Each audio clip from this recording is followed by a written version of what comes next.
ସତ୍ୟକେଳା ପକ୍ଷରୁ ଆପଣଙ୍କୁ ସ୍ୱାଗତ। କଂଗ୍ରେସ ପକ୍ଷରୁ ଗାନ୍ଧୀ ପ୍ରତିମୂର୍ତ୍ତି ତଳେ ସାଙ୍କେତିକ ପ୍ରତିବାଦ। ମନରେଗା କେବଳ ଏକ ଯୋଜନା ନୁହେଁ, ବରଂ ନିଶ୍ଚିତ ଶ୍ରମ ଅଧିକାରର ଏକ ବିଚାର। ଏହାକୁ କଦାପି ବନ୍ଦ କରିବାକୁ ଦିଆଯିବ ନାହିଁ ବୋଲି କଂଗ୍ରେସ ପକ୍ଷରୁ ହୁଙ୍କାର ଦିଆଯାଇଛି।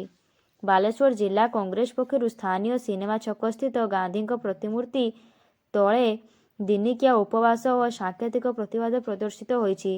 ମନରେଗା ବଞ୍ଚାଅ ସଂଗ୍ରାମ ଏବେଠାରୁ ଆରମ୍ଭ ହେଲା ବୋଲି ଦଳ ପକ୍ଷରୁ କୁହାଯାଇଛି। ବାଲେଶ୍ୱର ଜିଲ୍ଲା କଂଗ୍ରେସ ସଭାପତି ସତ୍ୟଶିବ ଦାସଙ୍କ ନେତୃତ୍ୱରେ ଅନୁଷ୍ଠିତ ଏହି ପ୍ରତିବାଦରେ ଶ୍ରୀ ଦାସ କହିଲେ ଯେ ମନରେଗାକୁ ଉଚ୍ଛେଦ କରି ମହାତ୍ମା ଗାନ୍ଧୀଙ୍କ ବଦଳରେ ନାଥୁରାମଙ୍କ ନାମରେ ବିଭିଜିରାମଜୀ ଯୋଜନା କରାଯାଇଛି।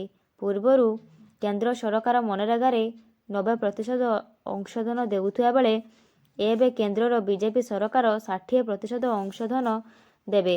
ଫଳରେ ଓଡ଼ିଶା ଭଳି ଗରିବ ରାଜ୍ୟ ବର୍ଷକୁ 2000 କୋଟି କ୍ଷତି ସହିବ। ଏହାକୁ କଂଗ୍ରେସ ତୀବ୍ର ବିରୋଧ କରୁଛି।